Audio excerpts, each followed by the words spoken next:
Mayor, thank you so much for your partnership on so many fronts as we work to solve problems across government plaguing towns and communities and cities around this great state, but also your commitment to equality and making sure that particularly in this time, in this moment in our country, that we stand firm in who we are, our values, what we believe in, who we stand for, who we stand with.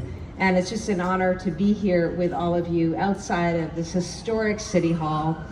I'll also share with you, Mayor, that earlier this month, the Lieutenant Governor, Kim Driscoll, our fabulous Lieutenant Governor, yes, you all know Kim.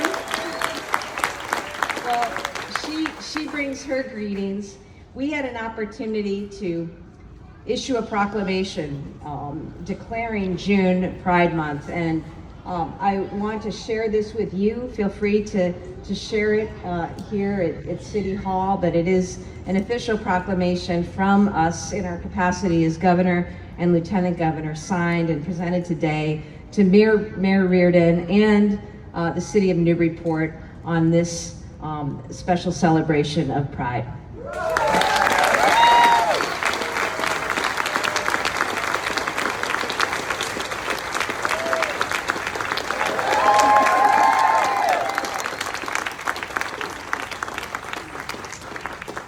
And looking out, boy, it is just a who's who of people in political life, prior political life, current political life. It's so wonderful to see so many friends who, for those of you who are not in political life, you all look a heck of a lot better than the rest of us. So, I'm talking about you, Frank, in particular. You look great. Very relaxed, his golf shirt. Pink, though, good color on you.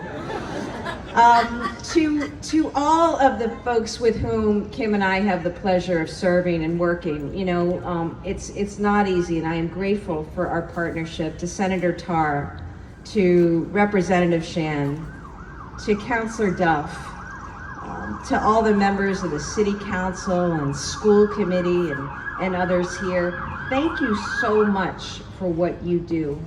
We really appreciate it, and we want to work as a team with all of you.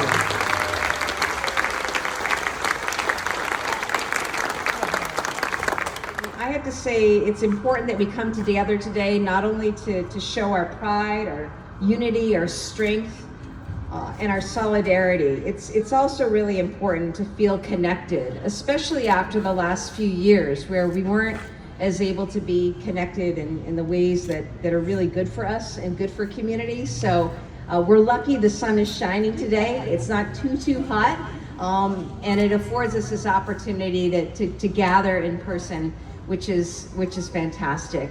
And I also want to thank the wonderful musical group for their work.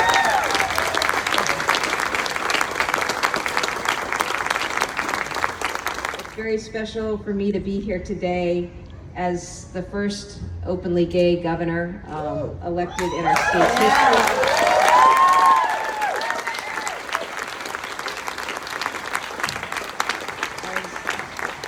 As the first lesbian elected governor in our country's history. Most importantly, as a very proud daughter and granddaughter of Newburyport, and I consider myself that. Our dad and my siblings are here today, and hopefully my mom, I don't know. Yeah, hi Mom. So, you know, Dad grew up on High Street, Mom grew up on Chapel, my grandmother grew up on State Street, marched every day from the traffic circle up to what used to be the GAR with her then great-grandfather, who at 16 got permission from his dad here in Newburyport to go fight in the Civil War, and we still have the signed permission slip. So, you know, though Mom and Dad took us across the border for our early years, know that our roots are very much in Newburyport. And all of us kids spent a lot of time. Our first bank account was at the Institution for Savings. Our first library trip was right over next door. We used to make the most of it at Taffy's, and every night we go down to the waterfront with my grandfather and walk the boardwalk. So never in 1,000 years would I imagine that I'd be addressing this auspicious crowd here today at City Hall in this capacity.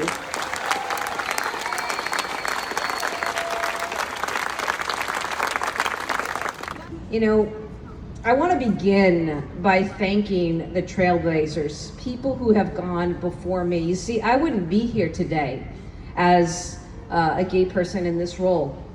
And those of us who serve, who are members of the community, would not be here in our roles were it not for so many who were not afraid to live their lives openly and authentically and in times of incredible hardship.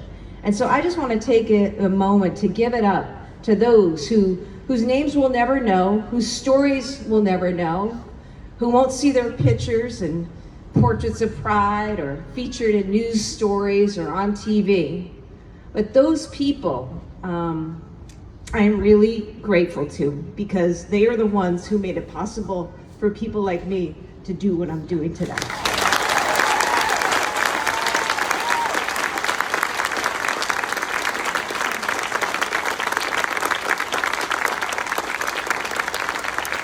I also am truly grateful to our young people. You know, when I think about the incredible diversity in this LGBTQIA+, P+ community, I think about our young people. I think about their strength and their resilience and their bravery and their just insistence that we all create a space and a world that is more inclusive, and it's like not a big deal, right? And it's amazing.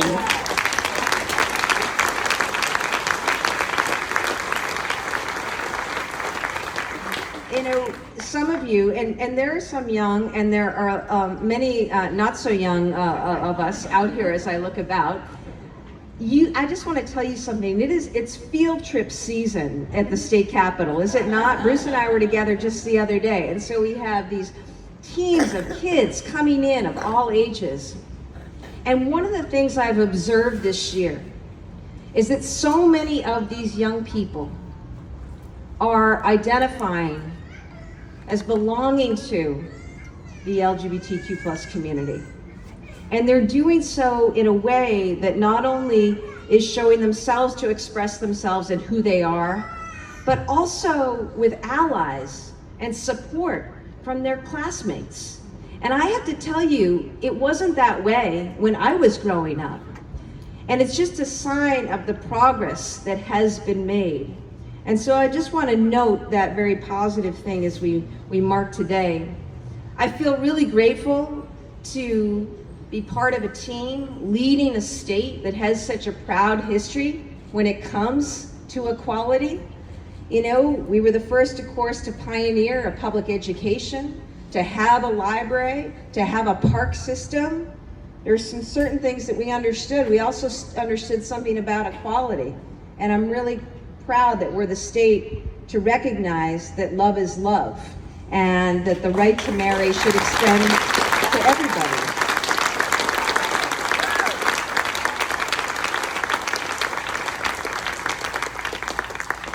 But the fact of the matter is that as we stand here today with a lot to celebrate,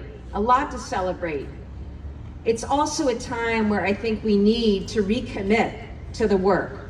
Because sadly, across this country, we see many, including, unfortunately, politicians and governors looking to take us backwards, state legislatures looking to take us backwards, school committees looking to take us backwards, by exploiting fears, by engaging in truly cruel and horrific and dehumanizing tactics. And in these dark days, the ripple effects are real and pronounced. They're felt by people here in this state, where we actually protect your civil rights, we protect freedom. We want to ensure that people have access to the education that they need, to the health care that they need. But the ripple effects are real. You know, anxiety and depression, The numbers are rising in the LGBTQ population, particularly among our young people. And it's a direct result of what they're seeing and reading about in social media and on the news.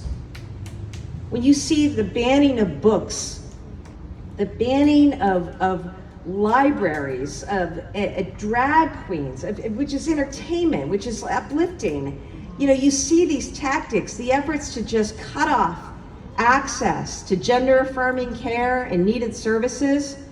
It's heartbreaking. And to me, I welcome Disney, by the way, to Massachusetts.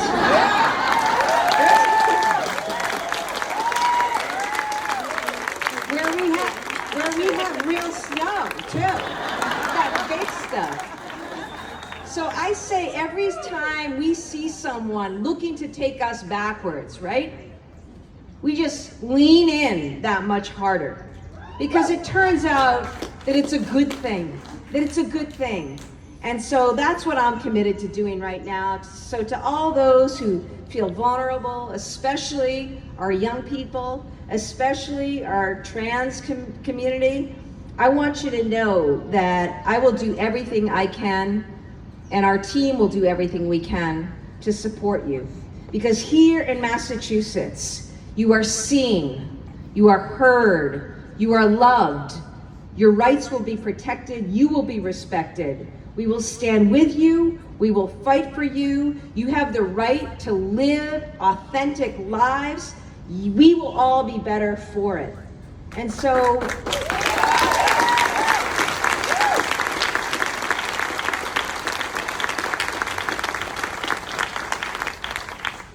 I want to bring it back. I want to bring it back to the work of the board. Because a year ago, there was some ugly stuff. And that's what bigots and bullies like to do, and they try to get away with it. And the best way to respond to that is just not let it happen. Just not let it happen and double down in the other direction. And that's exactly what you all did. And that's why we have the crowd that we have today. And so I say, keep it up.